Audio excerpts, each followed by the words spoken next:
Hola, muy buen día. Vamos a iniciar con la unidad número 3, que viene siendo la introducción a la probabilidad. ¿Sí? Esa sería la primera parte de esta presentación y vamos a dar inicio. ¿Sí? Aquí la pregunta que nos planteamos, ¿no?, desde un inicio es: ¿qué es la probabilidad? ¿No? ¿Qué significado tiene eh, para nosotros, ¿no?, en términos comunes y también en términos científicos? La probabilidad podemos nosotros identificarla como una rama de las matemáticas, ¿sí?, que se va a encargar de estudiar las expectativas de que un suceso o fenómeno, ¿sí?, nos referimos a lo mismo, ocurra, ¿de acuerdo? Las situaciones que nosotros presentamos día con día, muy frecuentemente utilizamos este término de probabilidad, ¿no? Y todos estamos expuestos a escucharlo en nuestras vidas diarias, ¿de acuerdo? Ahora, este término pues no es ajeno, ¿verdad?, al área de la salud. ¿Cuántas veces no hemos escuchado, ¿no?, que un médico eh, dice que un paciente tiene una oportunidad de sobrevivir a una operación 50-50, por ejemplo, ¿no? Y hoy en día escuchamos mucho: ah, no, tengo estos síntomas y entonces mi probabilidad de que tenga yo COVID-19, por ejemplo, es de tanto, ¿no? Entonces, este término lo hemos nosotros ido manejando eh, de una manera cotidiana. Todos los días escuchamos algo de probabilidad. ¿Cuál es la probabilidad de que pase yo la materia? ¿Cuál es la probabilidad de que no se me vaya el internet? ¿No? Entonces, pues es importante que nosotros veamos que día con día se estudian muchos términos, ¿no?, inciertos, sobre todo, ¿no?, y algunos que pueden ser predecibles, ¿no? Muy bien, el concepto de probabilidad, pues ya como lo dije, muchas veces lo hemos manejado. Sin embargo, cuando alguien le pregunta a una persona: oye, ¿usted sabe algo de probabilidad? O le preguntas, la mayor parte de la gente rápidamente dice: no, yo no sé nada de probabilidad, ¿no? Pero pues eso no es verdad, ¿no? Todos de alguna forma tenemos una idea vaga, o tenemos una idea tal vez un poco más clara de lo que se refiere la probabilidad. Por lo menos intuitivamente, ¿no? Tú dices: ah, mira, estás como pareja, ¿no? Me he portado mal, no le he hablado, no le he mandado mensajes, no le di like a sus publicaciones. ¿Cuál es la probabilidad de que esté enojada o enojado conmigo? Uf, bueno, ya cada uno sabe, ¿no? Ahora, el conocimiento de la probabilidad pues es muy importante en un estudio estadístico, ¿sí? Nosotros hasta ahorita hemos analizado datos, ¿verdad? Bueno, ni siquiera lo hemos analizado como tal, más bien los hemos descrito en tablas, en gráficas, ¿no? Pero para el cálculo o para el cálculo de probabilidades, ¿sí?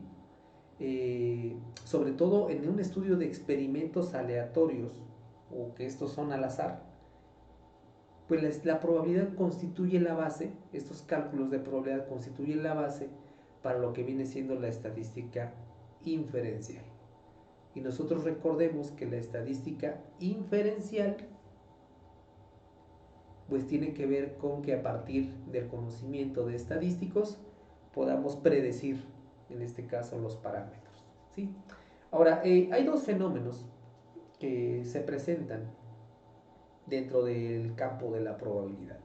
Uno es un fenómeno aleatorio, ¿sí? Fenómeno aleatorio. Bueno, ¿qué es un fenómeno aleatorio?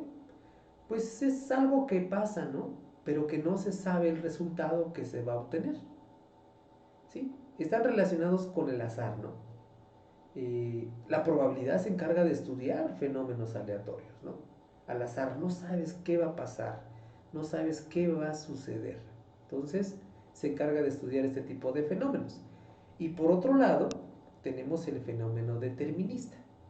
En este, pues es un acontecimiento en el que ya se sabe cuál va a ser el resultado.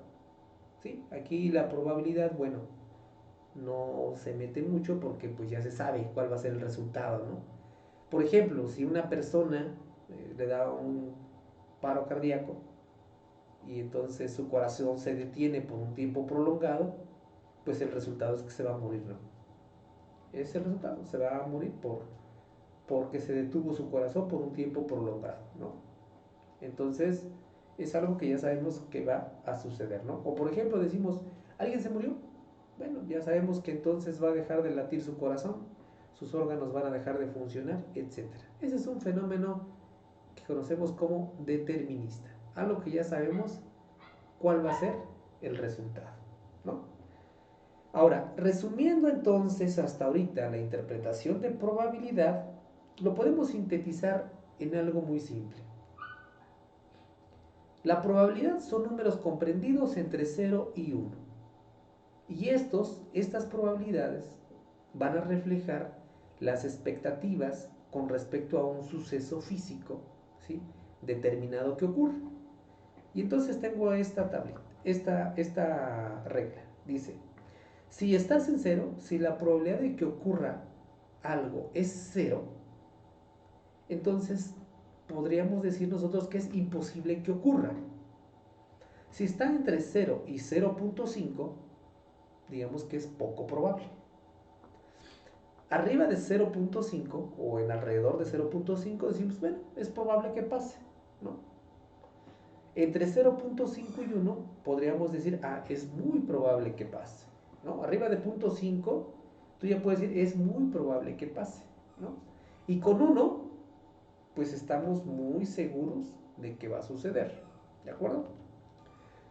Sin embargo, la probabilidad próxima a 1, los que estén muy próximos al 1, indican, ¿sí?, que cabe esperar que ocurra el suceso, pero no indica, fíjense esto, no indica que el suceso vaya a producirse, solo que es un tipo de suceso que generalmente se produce, ¿no? Si tú dices, existe un 0.99% de que suceda, ojo, no quiere decir que vaya a suceder, pero sí quiere decir que es algo que generalmente sucede. Ahora, por otra parte, las probabilidades próximas a 0, pues indican que no esperamos, es muy poco probable de que este suceso pase, ¿sí? Mas, sin embargo, no quiere decir que no vaya a producirse, solamente que esto es algo muy, muy raro, ¿no? Entonces, es como, por ejemplo, un niño, por ejemplo, que nace con lupus, ¿no? Es una enfermedad muy rara en todo el mundo.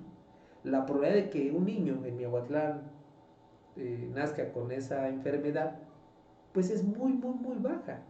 Pero eso no quiere decir que no vaya a ocurrir. ¿Sale? Entonces, ojo aquí.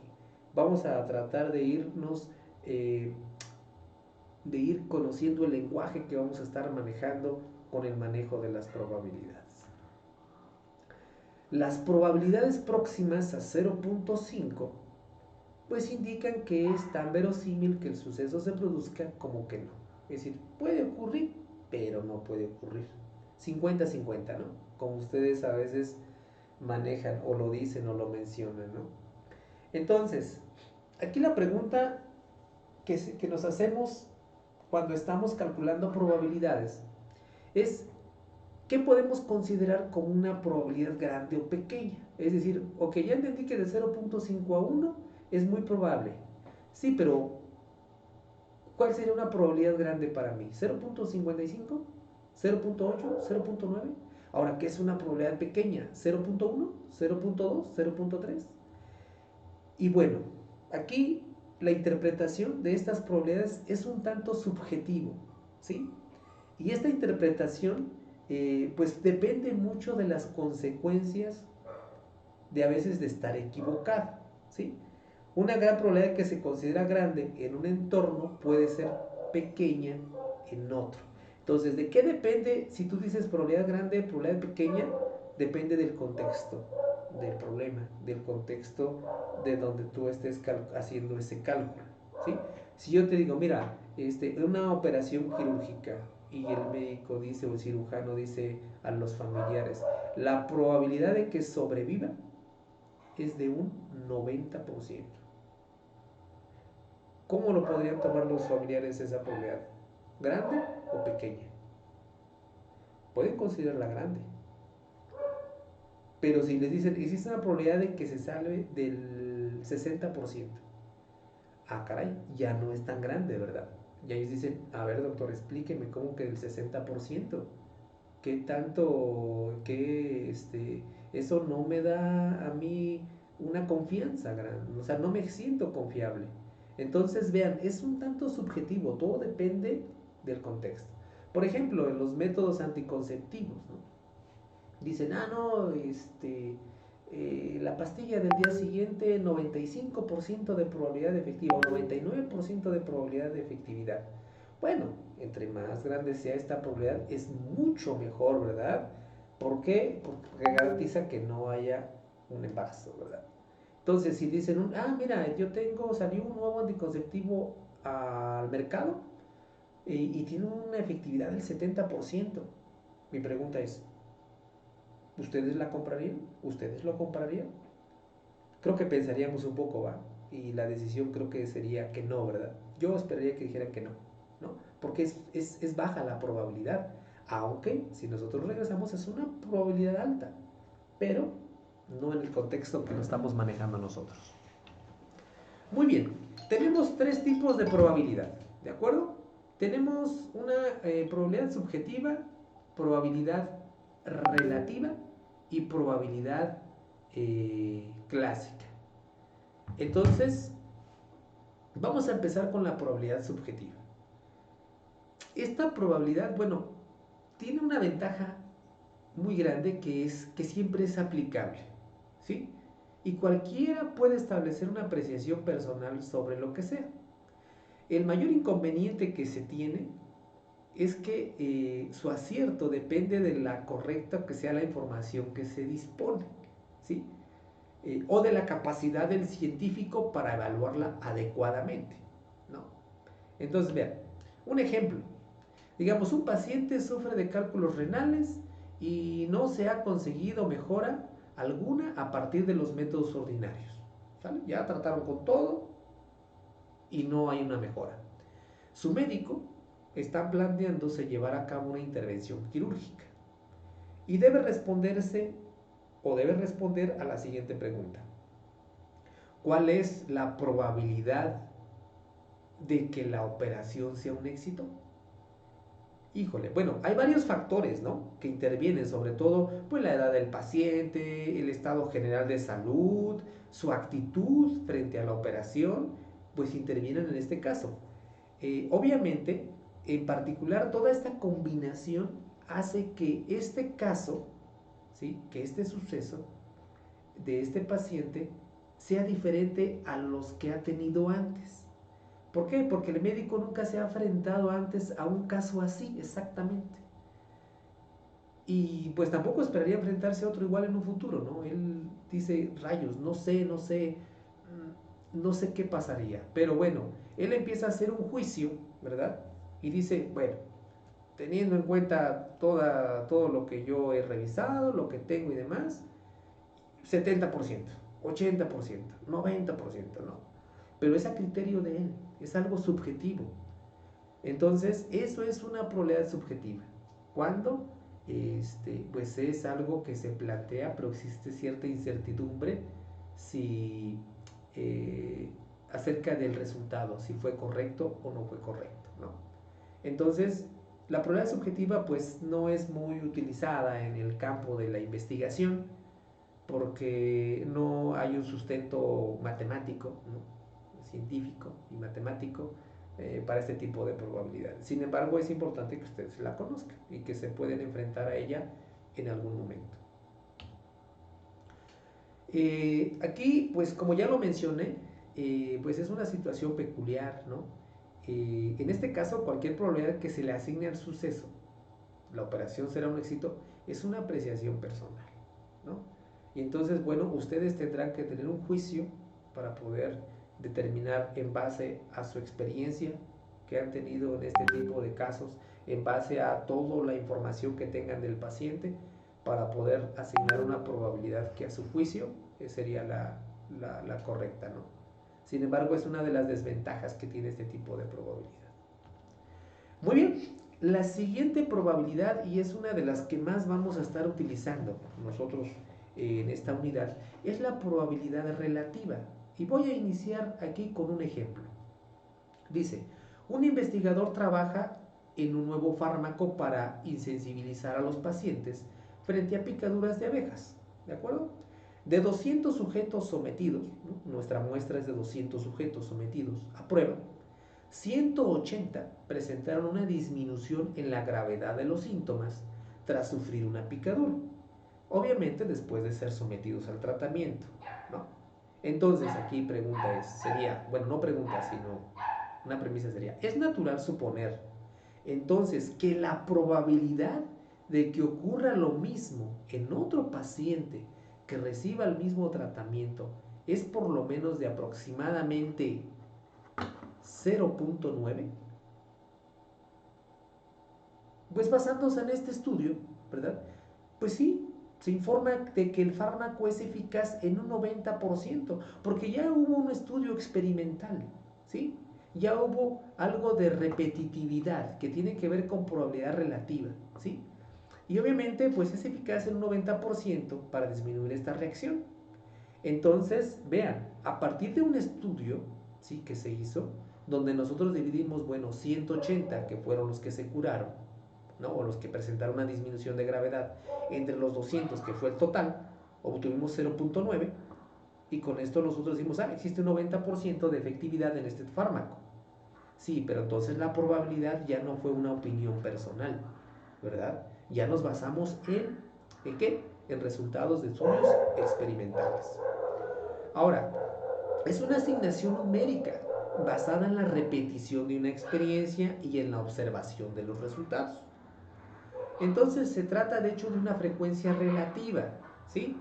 Es aplicable a cualquier situación en la que el experimento pueda ser repetido varias veces y sus resultados sean observados, ¿sí? Por lo tanto, ¿sí? La probabilidad, que nosotros la vamos a definir, por ejemplo, probabilidad del suceso A, aquí, probabilidad de que suceda A, es más o menos equivalente a el número de veces que ocurre A entre el número de veces que se repite el experimento, ¿sí? Aquí, ¿cuántas veces hubo mejora? ¿Cuántos sujetos presentaron mejora? 180. ¿De cuántos? De 200. Perfecto. La división de esto sería mi probabilidad, ¿sí? Y esta es una probabilidad relativa, ¿de acuerdo? Cualquier probabilidad obtenida a partir de la frecuencia relativa es una aproximación. Obviamente, entre más repeticiones tengamos y más resultados observemos, pues esta probabilidad se va a acercar mucho a la acertada, a la exacta, por así decirlo. Pero pues siempre lo vamos a manejar como que es una aproximación. Y esta es probabilidad relativa. Ahora, el inconveniente de este método de estimación, ¿sí? Es que puede que el experimento no se lleve a cabo siempre en las mismas condiciones. Y entonces la experiencia deba de ser repetible, ¿sí? Es decir, que cuando tú estés haciendo el experimento no tengas las variables controladas o variables controladas y entonces los resultados tengan cierta incertidumbre acerca de los resultados. Entonces es un inconveniente, ¿no? Pero ese inconveniente obviamente lo podemos arreglar, lo podemos nosotros disminuir o podemos hacerlo cero en el momento en el que nosotros tengamos control total de los experimentos. La ventaja de este método, sobre todo la aproximación personal, es que generalmente es más precisa, ¿sí? Porque se basa en la observación real más que en una apreciación personal. ¿De acuerdo?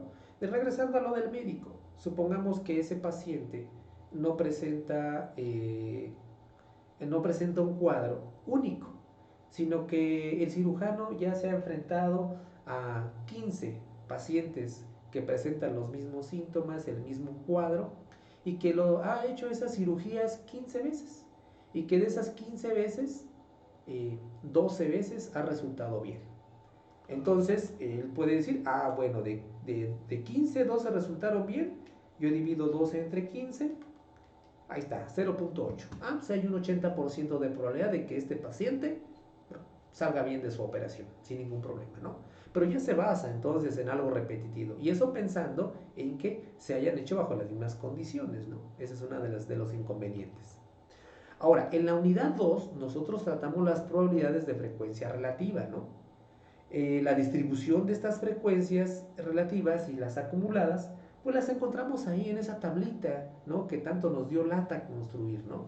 Entonces, miren, aquí yo tengo un ejemplo, es de una variable cualitativa, pero puede ser también de una cuantitativa. Estas son las respuestas de 60 pacientes postoperados, a quienes se les solicitó calificar su percepción del dolor en una escala ordinal de 4 puntos, ¿de acuerdo? Como medida. Aquí tenemos la frecuencia absoluta. 4 dijeron severo, 8 moderado, 17 leve y que no sintieron ningún dolor, 31. Frecuencia relativa, ¿cómo la obteníamos? 4 entre el total, 8 entre el total, 17 entre el total, 31 entre el total. Si ustedes se dan cuenta, estamos aplicando, ¿sí?, lo de probabilidad que vimos anteriormente. Entonces, estos resultados son probabilidad relativa y lo podemos nosotros interpretar como probabilidad, aunque es frecuencia relativa.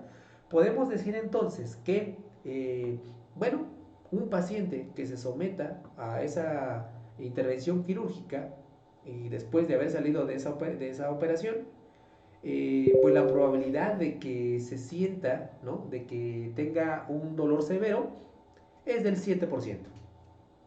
De que tenga un presente de dolor moderado, un 13%. De que presente un dolor leve, 28%. De que no presente dolor, 52%. Entonces vean, aparte de la frecuencia relativa, estos son probabilidades. Y son probabilidades que de tipo ¿qué? Relativa. ¿Sí? Ahora, tenemos otro tipo de probabilidad y es el último, probabilidad clásica. Entonces yo manejo un ejemplo para que podamos entenderlo. La pregunta es, ¿cuál es la probabilidad de que un niño nacido de una pareja, donde cada uno de cuyos miembros posee genes para ojos castaños y para ojos azules, tenga los ojos castaños? Entonces, para resolver esta cuestión, hay que observar lo siguiente. Dado que el niño recibe un gen de cada uno de sus padres, porque siempre es así, las posibilidades para él son lo siguiente: que salga castaño azul, azul castaño, azul azul, castaño castaño. Son sus únicas posibilidades, ¿sí? Donde el gen que aparece representado en primer lugar, ¿sí?, es cada uno de los pares es el gen que procede del papá. Entonces aquí la pregunta, ¿cuál es la probabilidad de que tenga ojos castaños? ¿Sí? Bueno, puesto que cada uno de los papás tiene exactamente la misma probabilidad de aportar un gen para ojos azules que uno para ojos castaños, las 4 alternativas son equiprobables. ¿Cuáles son las 4 alternativas? Esta: castaño azul, azul castaño, azul azul, castaño castaño. ¿Qué significa equiprobable? Que cada una de ellas tiene la misma probabilidad de que ocurra. Entonces, al ser dominante el gen para ojos castaños, 3 de los 4 pares dan como resultado un niño de ojos castaños. ¿De acuerdo? Entonces, ¿cómo lo podemos ver acá? Vean, castaño aparece aquí, castaño aparece acá y castaño aparece aquí. Si son 4 y todos son equiprobables, quiere decir que este es punto 25, punto 25, punto 25 y punto 25, para que la suma nos dé 1. Entonces, ¿cuántos tienen castaño? 1, 2, 3. Punto 25 por 3 da punto 75. En consecuencia, la probabilidad de que el niño tenga los ojos castaños es de 0.75. Y esa probabilidad no va a cambiar. Vean que aquí no dependemos de la probabilidad relativa. Es decir, no dependemos de una frecuencia relativa. No dependemos de que se hagan experimentos para ver el niño cómo va a salir o cuál es su probabilidad de que salga de ojos castaños. No, es probabilidad que ya está, por eso se le llama probabilidad clásica. es algo que ya está ahí, que ya es una probabilidad que no va a cambiar, ¿sí? Entonces, podemos ver que esto tampoco es una apreciación personal, ni tampoco se basa en la repetición de un evento, ¿sí? Esta probabilidad son casos favorables entre casos totales. Un ejemplo, también otro ejemplo muy sencillo, ¿sí? Es, por ejemplo, el nacimiento del primer hijo, de un niño, ¿no? De un bebé. Y entonces la pregunta es, ¿cuál es la probabilidad de que el bebé sea niño o sea niña? Pues la probabilidad es de 0.5, son equiprobables. 50% existe la probabilidad de que sea niño, como 50% tiene la probabilidad de que sea niña, ¿sí? Aplicando probabilidad clásica. Ahora, si esa misma pregunta nosotros la quisiéramos contestar aplicando probabilidad relativa, es posible. ¿Cómo lo hacemos? Bueno, supongamos que una pareja tuvo ya 5 niños y de esos 5 niños, 4 son niñas y uno es niño. Y la señora se vuelve a embarazar. Entonces aquí dices, ¿cuál es la probabilidad de que el siguiente sea niña? Ah, bueno, ok, si aplicas probabilidad clásica es del 50% para cada uno. Pero si aplicas probabilidad relativa, pues ves los anteriores y dices, ah, no, mira, pues es que de 5 embarazos o de 5 niños que tiene, 4 son niñas. Entonces la probabilidad de que el siguiente sea niña, pues divido 4 entre 5 del 80%. Y entonces ya no es 0.5 como lo estábamos mencionando como probabilidad clásica. Entonces, quiero que vean esta diferencia. ¿Cuándo podemos aplicar probabilidad clásica o cuándo vive la probabilidad clásica y cuándo la probabilidad relativa? Otro ejemplo muy común para la probabilidad clásica es el lanzamiento de una moneda. ¿Cuál es la probabilidad de que caiga sol o de que caiga águila? 50%. No hay más. No hay más. 50%. Y siempre va a ser así, 50%. ¿Sí? Obviamente pensando que la moneda pues no tenga ahí una deformidad o algo que haga que siempre caiga sol, ¿no? O que siempre caiga águila, ¿no? A eso se refiere probabilidad clásica, ¿de acuerdo? Y bueno, tal método puede usarse siempre, ojo, esto es importante, se usa siempre que, o utiliza siempre que los resultados posibles de un experimento sean equiprobables, es decir, que todo lo que pueda, que todos los resultados de ese suceso tengan la misma probabilidad de que ocurra, ¿sí? Su principal inconveniente es que no siempre es aplicable, se necesita que los resultados posibles sean equiprobables, de lo contrario, no se puede aplicar, ¿no? Por ejemplo, el lanzamiento de la moneda pues es 50% de que caiga águila, 50% de que caiga sol. Vean, es la misma, ¿sí? Un dado, ¿cuál es la probabilidad de que caiga un 1? Pues es un sexto, ¿no? Un sexto. La probabilidad de que caiga un 5 sigue siendo un sexto. La probabilidad de que caiga un 6, que sea un sexto. La probabilidad de que caiga un 2, salga un 2, un sexto. O sea, un sexto es para todos porque tienen la misma probabilidad de que caiga cualquier lado del dado. Entonces ahí sí aplicamos la probabilidad clásica. Pero el inconveniente es que si estas probabilidades no son equiprobables, no podemos aplicar la probabilidad clásica. Su mayor ventaja es que si es aplicable, la probabilidad obtenida es exacta, ¿sí? Por otra parte, no exige la realización de experiencias ni la recogida de datos y es de muy fácil uso, ¿no? Bueno, finalmente, ya que hemos visto aquí qué es probabilidad, un poco de entendemos ya qué es probabilidad, vemos que es probabilidad, tenemos 3 tipos de probabilidad: probabilidad subjetiva, probabilidad relativa y probabilidad clásica. Bueno, pues vamos a realizar una serie de ejercicios para reforzar lo aprendido. Aquí vieron las instrucciones, ¿sí? En cada uno de los ejercicios se pide calcular probabilidades. ¿Qué método personal, frecuencia relativa o clásico considera el más apropiado para resolver el problema? Justifique su elección. En los casos en que sea posible y solo en esos, haya la probabilidad exacta o aproximada pedida. Aquí están los ejercicios, tendrán ustedes la presentación para que los puedan copiar. Y bueno, parte de la bibliografía. Muchas gracias por su atención. Más adelante pasaremos a la parte 2.